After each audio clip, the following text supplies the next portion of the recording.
Hello, everyone, and welcome. I am here today with one of my favorite people in the universe.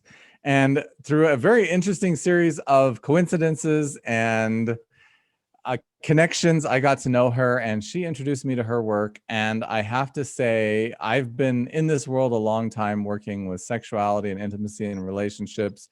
And it's not often that something really knocks my socks off or blows me away. But when I saw her book, I was absolutely amazed by it. And I wanted to talk to her about it for a long time.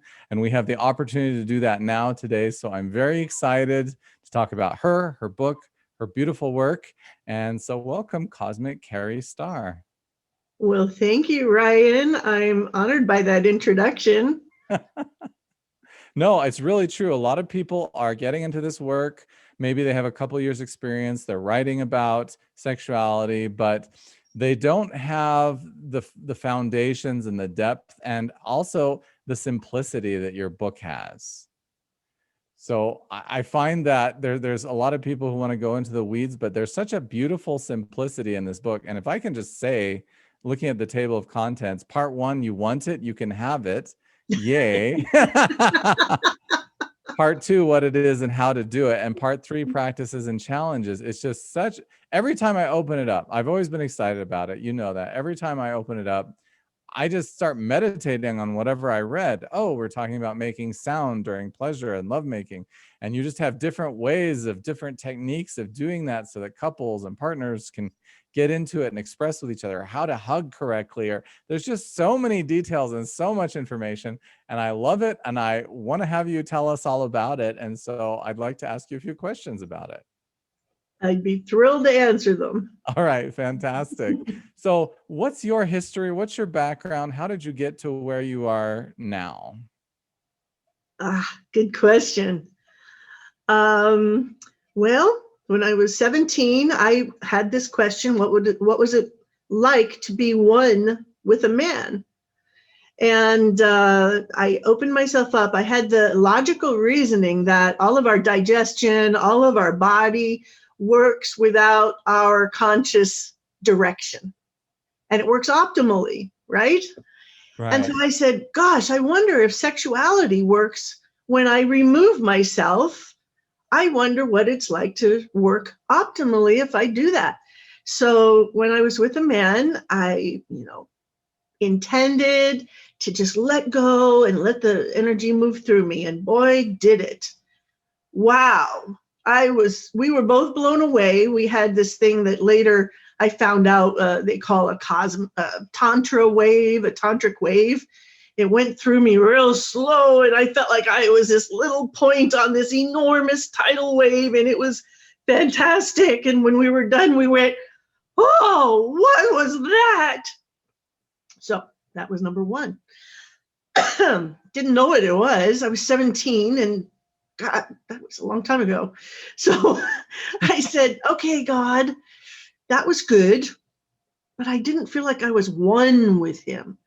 I didn't feel merged into one. I want to go further. So when the opportunity presented itself, I was embraced with this man, and I started merging my heart into him, meaning I imagined I was feeling his heart. I imagined I was breathing with him. Then I started breathing in his breath. I imagined, what is it like when you're one? You have one heart, you have one breath, you have one. So I laid there imagining it and got so still and so focused, and a threshold appeared in my consciousness, and I went over it. And I was like, I've never done that before. And what I felt with this huge vastness, and it was magnificent. And it was just me and him in this huge, vast space. We were almost perfectly still, barely breathing. It was as if the energy we were in was feeding us. We didn't hardly need to breathe. And we just didn't move for like an hour. And then finally, the wind started blowing or something. We came back and we were both like, whoa, what was that? So later I asked Spirit, I said, okay, tell me what that was. So I let my consciousness kind of check in to see what I was receiving.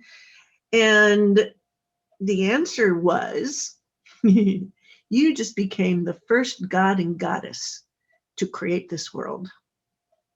I'm like, oh, that's heavy. That I'm 17. Why are you telling me this? This is too much for a 17-year-old.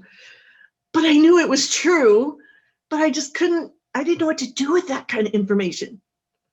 So God then, or the spirit voice, whatever you want to call it, said to me, we'll wake you up midlife and then you'll get to your real work. And I was like, God, I was 17.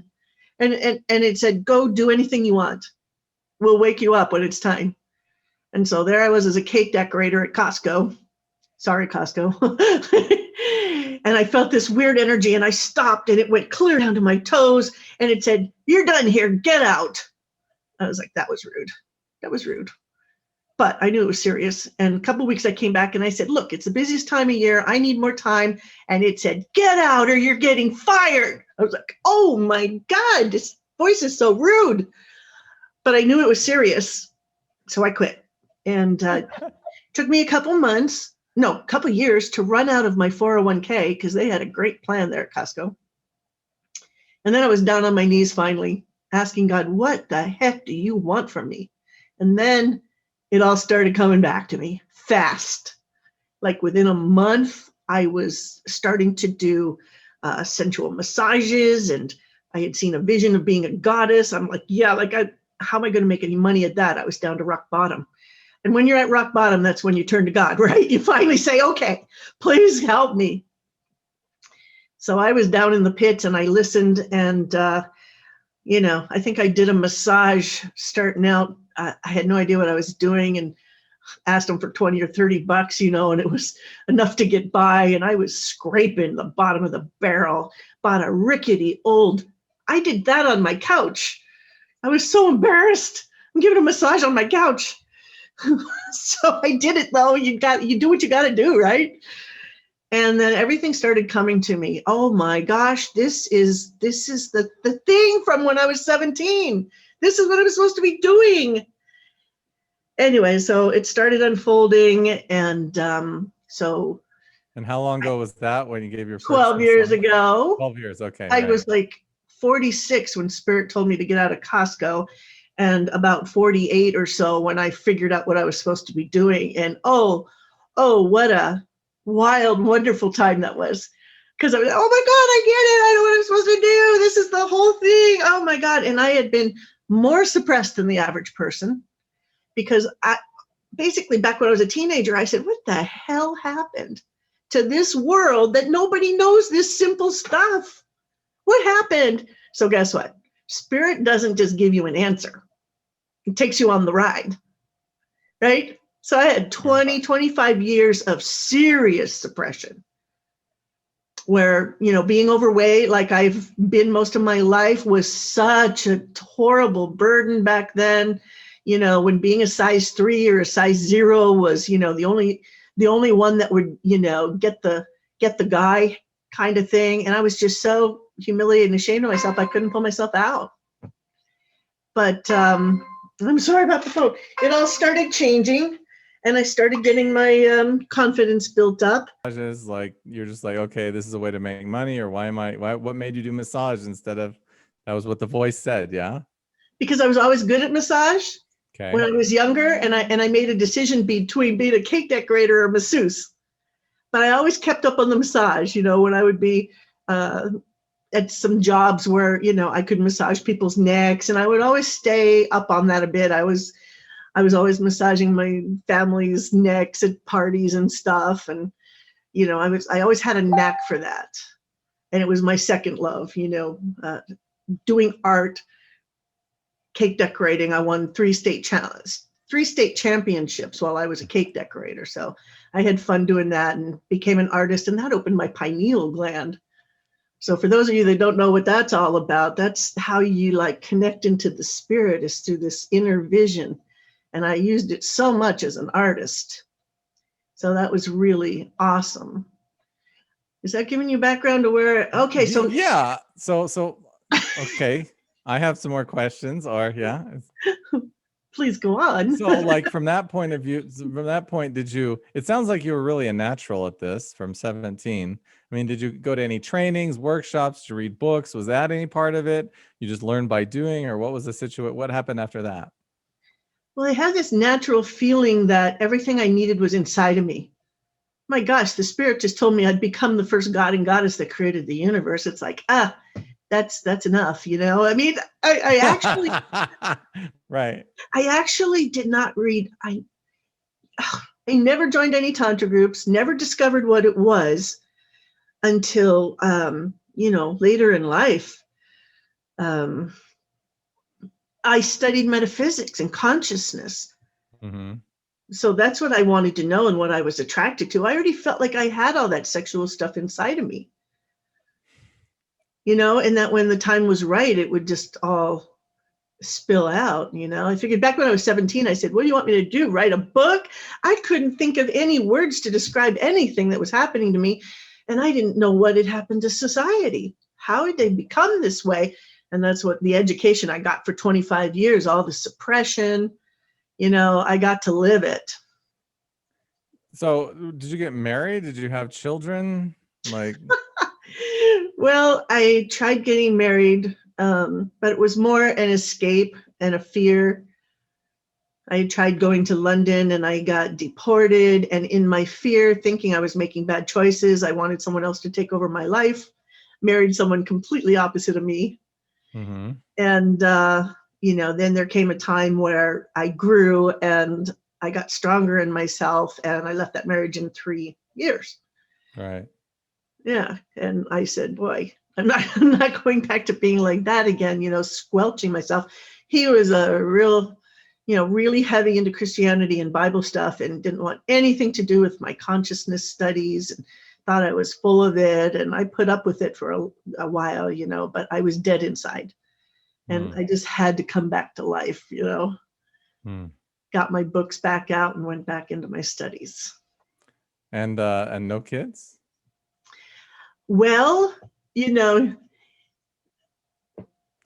I was married, the voice told me not to marry him. And I did anyway, out of fear. Sure. So I ran into another guy, and we were just, when I was about 31, 32, and we were crazy for each other. And he moved into my place. And the day he moved in, he quit his job, or he got fired from his job, I'm sure purposefully. And it was a disaster. Right. He had sexual trauma, and I didn't realize I had a ton of trauma, and we attracted to each other. Right. So it was terrible, but I felt trapped, and I thought, well, while I'm trapped, I'm just going to have a good time, right? I mean, what else is there to do?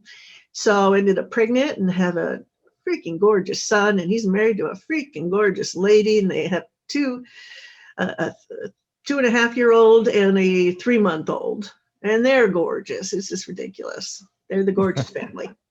Nice. Yeah. But the point was that I asked Spirit, should I marry this guy like I did with the first one?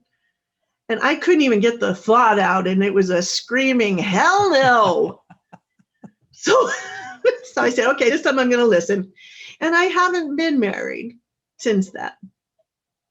Yeah, so I've been doing the single life thing, and that's why, my book is open to all people who want to make connection, whether it's a single or a married person, or it doesn't matter.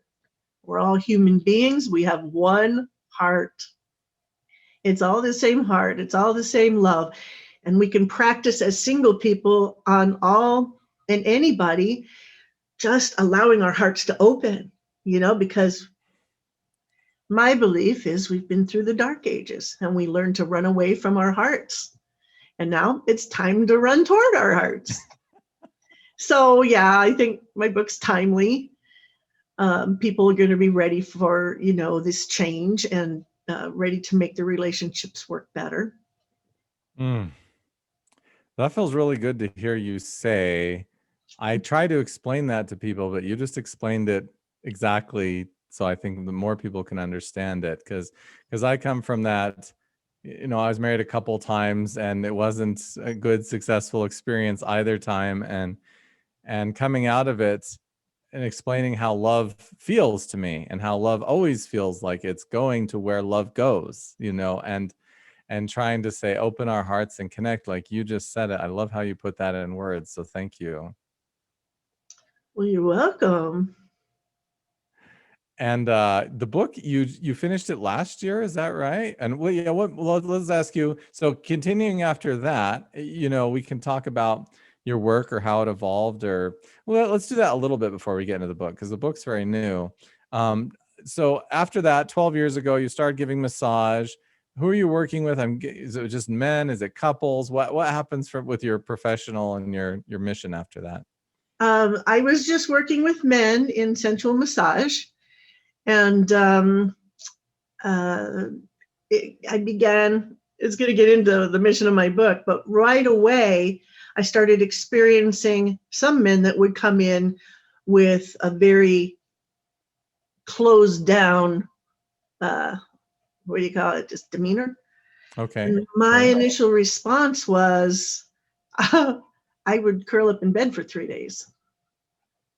And that wasn't going to work. And I would feel so dead inside and so dirty inside that, I couldn't afford to take 3 days off every time a guy showed up with a closed Right. heart. I didn't quite know what was going on, because I had done enough classes to understand that humans had good intentions, that men had good intentions. I had worked through that stuff. So I knew these guys weren't trying to be mean to me. So I said, well, what is going on? And it was quite an endeavor to awkwardly start confronting this thing. And so I had to say, when it happened again, look, I'm sorry, I can't do this because of the way you're being with me. I need connection.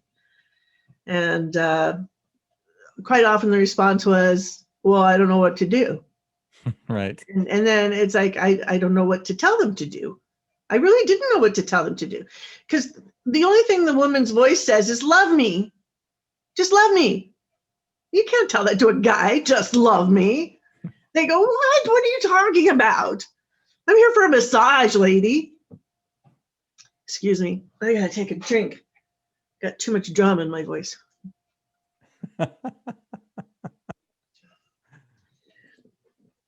Yeah, so that would happen about maybe twice a month. And it kept happening because there's just a certain percentage of the population that, would wander in and do that. And boy, I started saying, like, you're going to have to leave now. And he'd get up and leave. And I was like, oh my God, that didn't feel good. That didn't feel right. And eventually, from all the observation, they would say, like, well, just tell me what to do. I'll do it. I'm like, okay, well, put your arms around me and hug me, pull me in, and all of a sudden it was okay. And I was like, oh, I feel better. Okay, great. So I just had to figure out what the heck was going on all the time. And I did over the course of, it took me about 3 months to really get going and say, all right, 3-4 months. And then I kept observing men and how they acted when I talked about the heart connection. And I started finding out that sometimes they'd be laughing and hugging me and, oh yeah, it's great, ha, ha, ha, ha, ha. And I felt nothing. Right. Oh my God, what's going on now? And what I found out is that a lot of them had broken hearts. Mm-hmm. And they were protecting their hearts. Mm-hmm. And then I filled with compassion. Oh my gosh, I understand. So I would tell them, look, you're in a situation where you're not going to get hurt and you can be healed.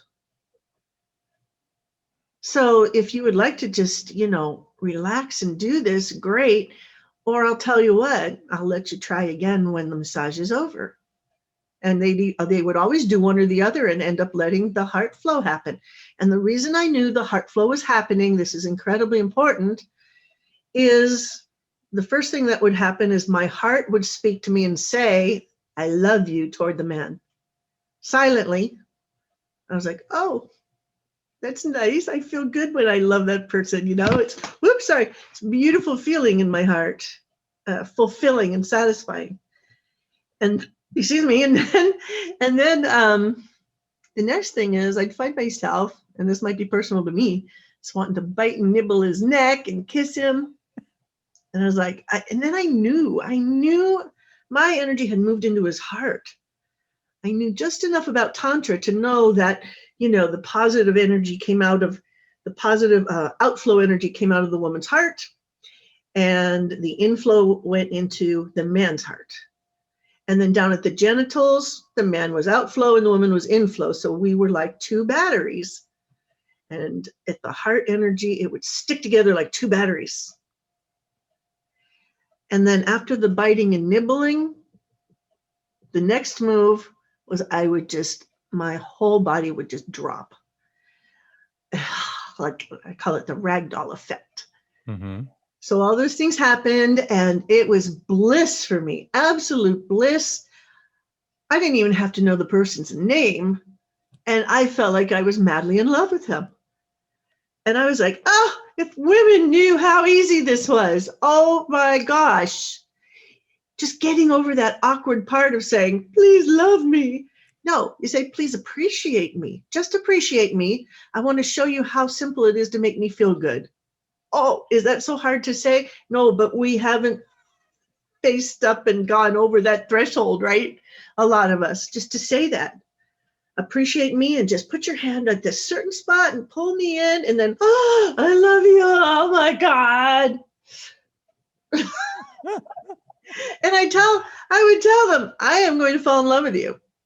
I call it the honeymoon experience because that's what it is. Oh my gosh, people can have that every freaking day. It's not difficult. And it's, it's natural between human beings. We just got taught that it wasn't. And it's such a weird thing that everybody would love each other. Oh, right? I remember the experience of being in a Tantra workshop, and I was standing across from a woman who was probably twice my age or more, and feeling that for the first time, feeling that what you're describing, falling deeply in love, connection, and realizing that the external doesn't matter. What we judge people by is irrelevant. The makeup, the body, the whatever, and that this internal love is just present, and this energy, like you said, this battery is always there, and we can go there all the time with anyone if we can both step into that space and just open for it. Oh, it's just so beautiful. It's so wonderful, and it's so simple. And how did we ever forget this, right? Right. This isn't like do this meditation for 10 years and then you can have this experience once, maybe. Right. This is just do this and it will work, right? Yeah. So it's all about the times. The times now are about getting into the right brain, into the bliss, into the flow, and the heart connection makes that happen. I don't know how or why, but the heart's connected to the right brain, and the right brain can flow into the left, but the left can't flow into the right. Somehow it has to come back. It's like the left is, I know it looks backwards on the screen because I tried this before, but the left brain is for survival and for danger. And for that, we store data and information about our world and how to operate here so we don't die. And we're stuck in the left brain, and that's 10%, and the right brain is 90%. And the 90% is bliss and love and flow and happiness and joy and bliss. And it's activated by the heart. So when the danger's gone out of the left brain, what do? Flow into the heart again. And it's like a signal. Okay, the danger's gone. We're back in love again. All right, let's let the flow in and go back to this heaven on earth. That was always there. It's always the Wizard of Oz thing. Tap your little red shoes 3 times. And there you are, you're back in heaven with the love again. Right? And never has any of this been more important than right now. People are more lonely than ever. They're more disconnected. So what you're saying is the solution for everything so many of us are feeling. And that's beautiful. Yeah, so the I put a name to the to getting into the bliss. I call it the erotic now. A lot of us are familiar with Eckhart Tolle and his power of now. Right. Getting in the now moment, being present and embodied and all that great stuff. Well, it all happens when you make a heart connection. And there you are, 2 minutes later, you're flowing in the right brain, in the bliss, in the perfection, as you said, that none of the outer world matters a bit when you are connected into that powerful, beautiful, satisfying, fulfilling heart center.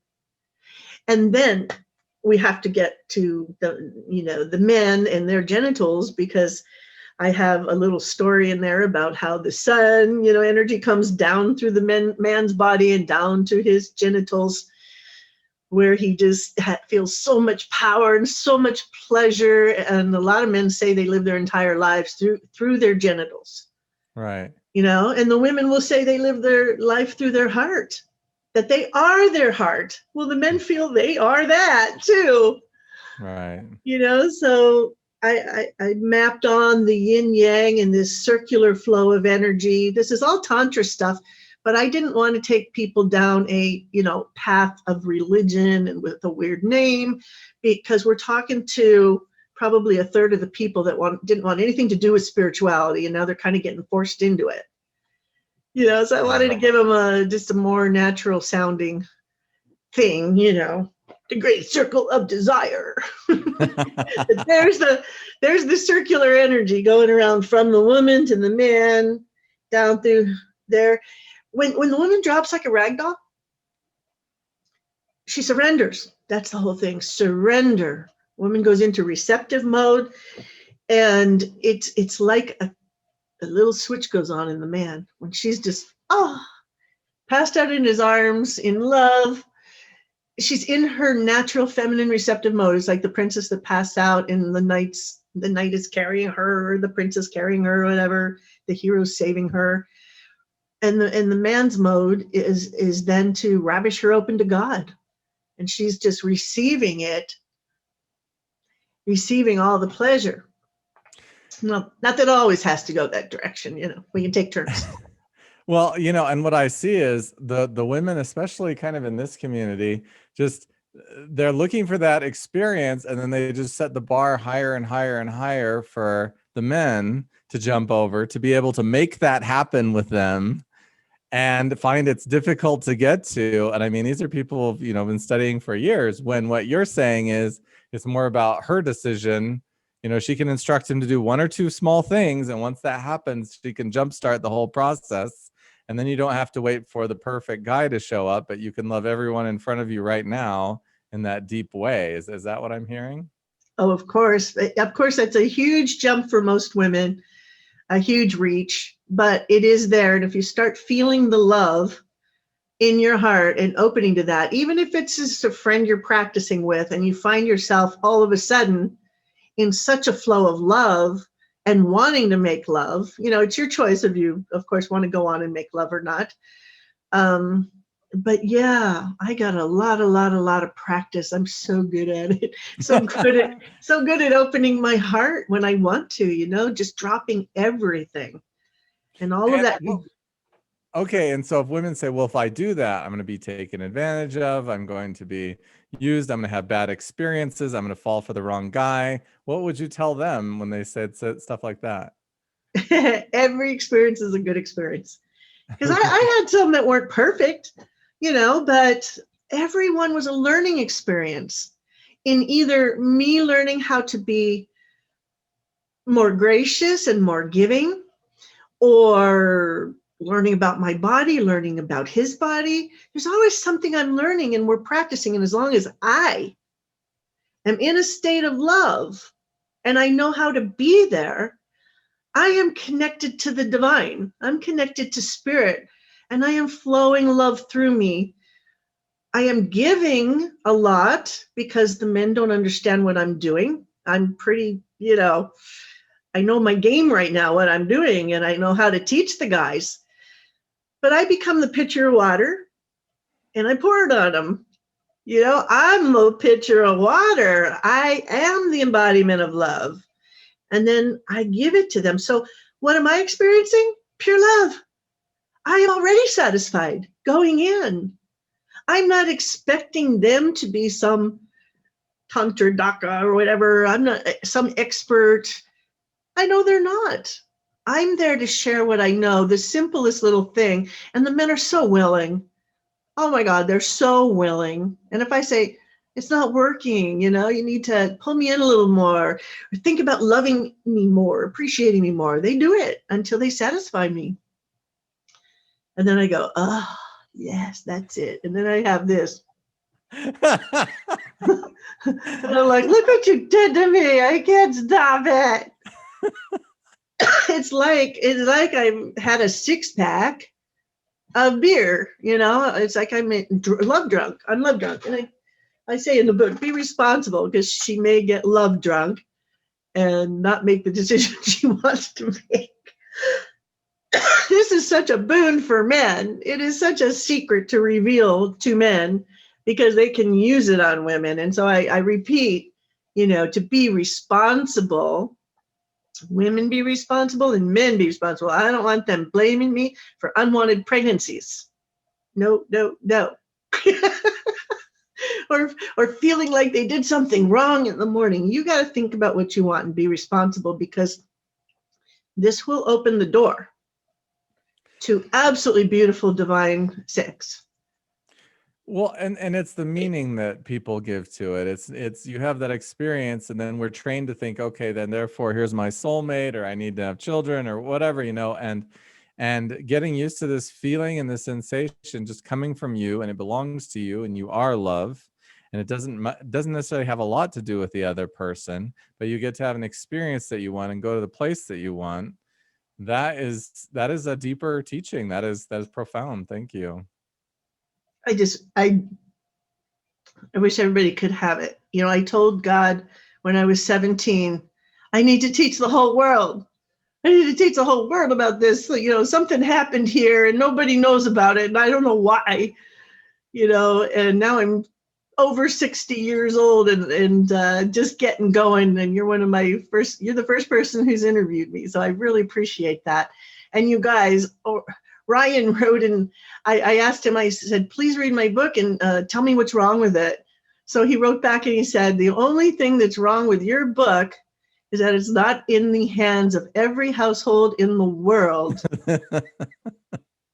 And I said, oh, I love you.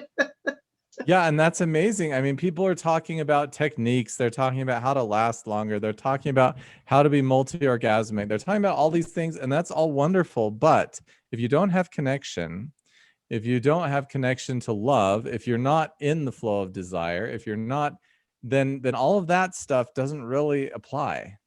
It's not satisfying.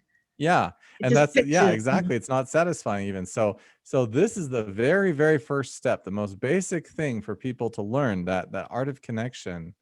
And once we learn that, then we can go explore in all sorts of fun ways, right? Yeah. Can I tell you something weird? Yes, hit me. I love all. And I always love, I just want to say, like, whatever Kari has ever told me, like every couple of months, she'll just hit me with a couple of stories, and I'm like, that's amazing, you should share that. And that's amazing, you should share that. So I love all your stories. I love all the things you hit me. Yeah. Well, you're so sweet. When I first got started, oh gosh, well, that's another story. I was doing some ayahuasca and studying, and I wanted to know what ecstasy was all about so I could teach everybody the best stuff possible. But I got invited out to Los Angeles to speak at a little meeting, and it was a Mary Magdalene channeling. And I was familiar because I studied metaphysics with all this channeling stuff, and I was just absolutely delighted to go out there. And, I had a group that was ready to meet me, out there. So I go out there, and she starts channeling Mary Magdalene in the meeting. And Mary Magdalene says to us, the whole group, she says, me and Mother Mary are very concerned because we feel that the big lie that sex is evil has caused the hugest, darkest scarring of humanity's psyche of anything else. And we want the big lie removed from the whole planet. And I went, whew, good luck with that. You know, yeah, good luck with that. Yeah, that's a big one. Wow. You know, what else you got? You know, Right. and then I said, oh, she's kind of like, this is kind of like what I'm doing. I should maybe take a stand on this and see what happens. You know, because I learned about all of that, take a stand technology and landmark education, right? So I said, oh, all right, this is what I'm doing anyway. All right, I'm going to take a stand on this. And then I started talking to Mary Magdalene, you know, just, you know, you better do this, and I need this, and I need that. And I said, I want this to be like McDonald's hamburgers, okay? McDonald's hamburgers isolated the hamburger and made it famous. I said, give me one thing that's just going to wake everybody up. And it's got to be simple. It's got to be natural. It's got to be profound. It's got to be spot on. It's got to be powerful. You give me that one thing and I'll do it. So I kept my eyes open, and boy, it didn't take long before I recognized this circle of desire, this energy going through the heart and the genitals, because it would satisfy men. It would satisfy women. Everybody could be happy again. So I'm trying to say 10 things at once here. Yeah, take your time. We got it. So it was so exciting to me. I still went on for years, like, I don't know if that's it. I don't know if that's it. Is that it? And it would always be it. I would always come back to that. This is the thing that I should use to help wake everybody up, because all you got to do is get into the heart flow, and you're in that 5D flow, that other world, that new earth we're going to. This is how to get there, at least with a couple. Of course, you have to know how to get there on your own too, but it helps in relationship. If you're going to be in relationship and you're going to be having sex, you got to know this heart connection, because it lifts everyone up. It heals everyone. That space of the 5D connection into the right brain is bliss. It's healing. It's perfection. It's everything all the books are trying to teach us in the left brain, the backwards thing, in the left brain, is there in the right brain. You don't need any books when you're in the right brain, because your heart is just telling you everything you want, and you're free and you're open. You don't have any body issues because you're perfect, because the heart's perfect.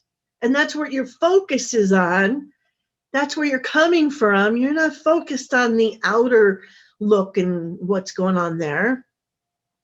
So everything you wanted is right there. You don't need another book. And I say that in my book.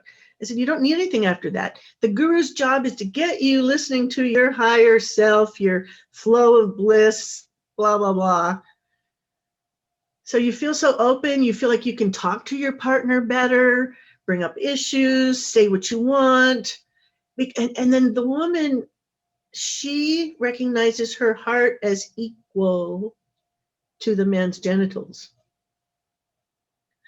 Because I don't know if you remember reading in the book, but I say, okay, if you were going to judge the outer world and say what percentage from 1 to 10 is the masculine dominating, and what percentage, or does the masculine take up, and what percentage does the feminine take up? So did you come up with numbers when you thought about that? Man, when I hear you asking, I'm like, is that 80%? Is that 90%? It's super imbalanced. That's for sure. My answer was 90 male, 10 yeah, female. Probably. Yeah, sure. And then I said, okay, so what's that all about, Spirit? Why? You know, if I've got this yin yang thing, equal and opposite polarities, heart and genital, female and male power, spinning, equal, why the big discrepancy? How does it get that way? And I didn't have an answer. And I said, okay, I'll wait for it. 2 days later, I was walking around thinking about it. And the answer was attention and focus. That's it. Where's our thoughts? Yeah. That's all it is. So we shift our thoughts to give the female equal attention here, because imagine that the power down in the genitals is the same as what's here trying to get into the male heart, or trying to expand out into the world for the woman. And she hasn't been satisfied in so long, she's forgotten what that's like. And then guess what? The male is equally starving. And then the male goes and feeds on junk food, porn, Right. and doesn't get fulfillment, doesn't get nutrition, doesn't get soul nourishing, doesn't get the healing. This solves all the freaking problems. On top of that, it's like medicine. I made myself in a sugar caffeine frenzy the other day. Someone came over for a massage, and I said, look, I need some hug time. I'm a little like this. After I gave him the massage, I was perfectly balanced. Perfectly balanced. I didn't need water. I didn't need supplements. I didn't need vitamins. I didn't need anything. I was perfect. And I went, oh, good Lord, this is just too ridiculous. And they say there's no sickness in the right brain. I'm here to tell you, I think it's true. Beautiful, epic. And so I mean, I mean, we can listen to, there's so many stories you have and such a history of going through this and learning this and doing this. But in the interest of time, let's just ask, so what moved you to start writing the book about this, or how was that process? Well, I recognized about a year and a half in, from being 17 years old, I had promised God I'd write a book once I got a clue what was going on. And I had a clue, and I figured I better keep track of what I'm doing. So I started writing. I made a Facebook page because I was so anxious to get my work out, but I hadn't finished writing a book. I recently had about 850 pages written. It was ridiculous. And people on Facebook were waiting and waiting and waiting for me to publish a book, and I just couldn't do it. And then suddenly I was like getting really, really into separating the volumes into 3 sections. It's going to be like a Harry Potter saga, of discovering this amazing ecstasy. And all of a sudden I said to my girlfriend, I said, this work doesn't focus on the Mary Magdalene thing she gave me, which is the heart connection. It does not do that. And my friend said, she was like yelling at me, saying, what? You can't do that. You need a little book, and it needs to be direct, and it needs to be focused, and it needs to be simple, and you need to focus. You need to stop what you're doing right now. She wouldn't let me out of it. And I said, you know what? Well, I totally agree with you. That's why I brought it up. And so I extracted a lot of the stuff, and I could have extracted at least half of it, but we kept it very simplified. Because every time I go through it, I go, oh my God, I should have said this. And I would have been pulling more stuff out of the other books. So now the job is just to get people motivated to learn this. And then they'll be able to follow where I go into these great reaches of love and ecstasy. Good grief. Spirit really gave me some stuff to share. Profound. Harry Potter like adventure stories into outer space on my rocket ship. Yeah. I can't wait. I could cry. I'm so happy that I'm finally doing it from 17 to 61 years old. Good grief. I thought I'd never do it. I thought I would die. And I finally got so distraught. I just committed to it and called you. Well, spirit has its own timing, and yes. And my experience is that people are at maybe 1 to 2% of their pleasure capacity and their ability to experience and feel pleasure. And so what you're talking about is how to get us way beyond that. And if I'm understanding correctly, there's going to be further books written. So you're going to keep going after this, or? Yeah, the other 850 pages. I have all my ayahuasca adventures, becoming God. If anybody's into that, let me tell you, becoming God, number one, is the greatest. It's the rapture. And then once you go there, you can go beyond there. I don't mean going beyond becoming God. It's the great ocean of oneness. It's the great ocean of oneness, but you don't even know what to do with it, right? And I had 30 ayahuasca trips in a year. And every time I said, show me the sacred design of ecstasy. So that whole story, oh my God, I was given such beautiful stuff to share. Oh my God. I can't wait. And the I art. can hardly wait too. The art of the cosmic sex. Oh God, it's so beautiful. So what do we do now? Like, you have this beautiful book. How are you going to get it out there? Are you going to, are people going to practice it? Are you going to create groups? Or are they just going to do it themselves? Like, what kind of structures do you have for that? Or what's your plan? Glad you asked. I have my Facebook page for Kari Starr's Amazing Adventures. I had to call it Cosmic Mystery because Facebook's cracking down on anything sexual. Right. Even if you're trying to change the world with, connected spiritual awakening sex, it doesn't matter. It all gets lumped into pornography. That's right. And I have that page, and that's been going for, my goodness, 11 years. And then we created a little subgroup called the Great Circle of Desire. So you can join that. And I just started doing videos and learned to use my editing software a little bit. And I'm just starting to get my feet wet and put some videos on there. And hopefully I'll be safe from any, Facebook intrusions there. I don't know. Well, we'll find places to go. If they kick us out, we will make our own spaces. We'll find places to go, Yeah, so I'm getting, there's a young girl that I wanted to reach out to the young people, especially because they're the ones that are going to be having this for their whole life and changing the world and teaching their children, right? Like right now. And interestingly enough, Spirit gave me two beautiful young ladies under 30 years old. And they are just absolutely fascinated with my work. And one of them is an expert in social media. So she'll get me rocking and rolling on that. And people are showing up. I can't believe you showed up. You were just the perfect person. And I'm so grateful that you took the time to do this with me. I so respect your intelligence, your commitment, your healing capacity, your commitment to healing women and healing sexuality. Oh, you're just a beautiful soul. And I'm so honored that you did this with me. Thank you. I mean, I feel like on one hand, we just barely scratched the surface of anything. But I also feel like we just covered a lot, and there's a lot already that we tossed out there and gave people a real opportunity to say, hey, I want to get this book. I want to be in this group. I want to learn from Kari Starr. Like, tell me what's going on. Do you feel like you want to go more through the book or deeper into the technical aspects of it, or say more, or how's it feeling for you? Let me see here. What do you think they should know?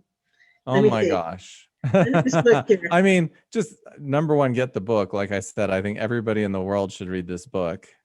You might want to wait just a few days because I added some things I inadvertently left out in the beginning, and I straightened out some things that took a lot more work to put in, and I just didn't want to do that work. And then I looked at it and went, I got to fix this. So it'll probably be about a week before I get the other copy up on Amazon. But if you want to get it now, it's only $3.50 for the Kindle version.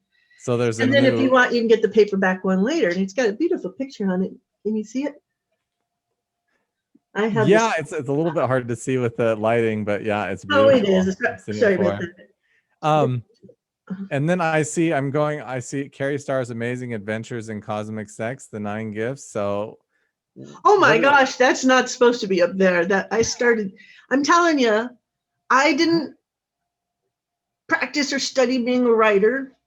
And boy, it's just I've been so insecure. I didn't take classes, nothing. And I didn't know what I was doing. And oh my God, I don't recommend anybody do it the way I did it. But there's a lot more coming. Oh God, I want my other books out so much because my heart and soul is in them. This is my love song to God. Oh my gosh, the Making Love with God thing. Making Love with the Infinite was the first name of the book. And then I went with something kind of a little bit funnier, Well, I think that, well, I think this might be a good place to put a comma. I think we should Sure. talk more in the future for sure. I want to dive deeper into all these things, but I want to give people a chance to digest everything in this interview alone, because Okay. you've said so many beautiful things and you've given so many stories. And if people don't have, I mean, people are going to have questions. People are going to want to know more. And so how do people find you now in this group? Say how to find you or how to contact you to learn more. Well, right now go on Facebook to the Great Circle of Desire. Mm-hmm. I think you'll be able to get on that way. Isn't it Okay. terrible? I don't know for sure. It is Yeah, terrible. this is okay. So I'll tell people what I did. This seemed to work. So first of all, there's the Cosmic Kari with an I star webpage. So that is a page to contact you. Yes. And then if you Google Kari Starr's Amazing Adventures in Cosmic Mystery, I see that's one page. Yeah, I had to switch it to mystery for Facebook. Yeah. Okay, it used to be sex, now it's mystery. And then yeah, to go there. So those are a couple ways to get a hold of you. And then once you dive in, you can see how and then there's the next group that I see the link of right here from the top. Yeah, the Great Circle of Desire. I see that group too. Okay. So yes, the Go Great to the Circle Great of Circle of Desire and please answer the questions. I mean, there's just a Yes. couple simple questions. It just lets me know that you're not just run, some people Sure. Yeah, there's bots share it that all. send. They're just like, yeah, I want to go in that group, man. Maybe I'll get some porn, right? Right. Yeah, no, absolutely. So yeah, answer the questions so you can get in the group. Um, yeah, that is amazing. I think we're anything but finished, but I think this is a beautiful start. Thank you. Thank you. It's been wonderful. Awesome. So everyone check her out, dive in, learn this stuff, learn to connect. This is probably the most fulfilling thing you can do as a human, beyond making money, beyond anything else that I've experienced. And if you don't get to do this in your life, you're really missing out. So get to know her and buy the book in a week from now, and then dive in and learn all this, and you will be transformed. I promise. So thank you so much. Valentine's Day is coming up, and I'm That's going to have right. some classes, and I'm putting all the videos up now. Like every couple of days, I have a new video, and I'm dying to just get it all out, all the stuff I know. So it'll be free. It'll be free in the Great Circle of Desire. Eventually, I'll put together some classes. Fantastic. Thank you so much. Anything else you want to share with everyone watching and listening? Oh, I think that just about wraps it up. I had a wonderful time. I'm so grateful. All right. Thank you so much. All right. We'll talk to you soon. All right. Take care.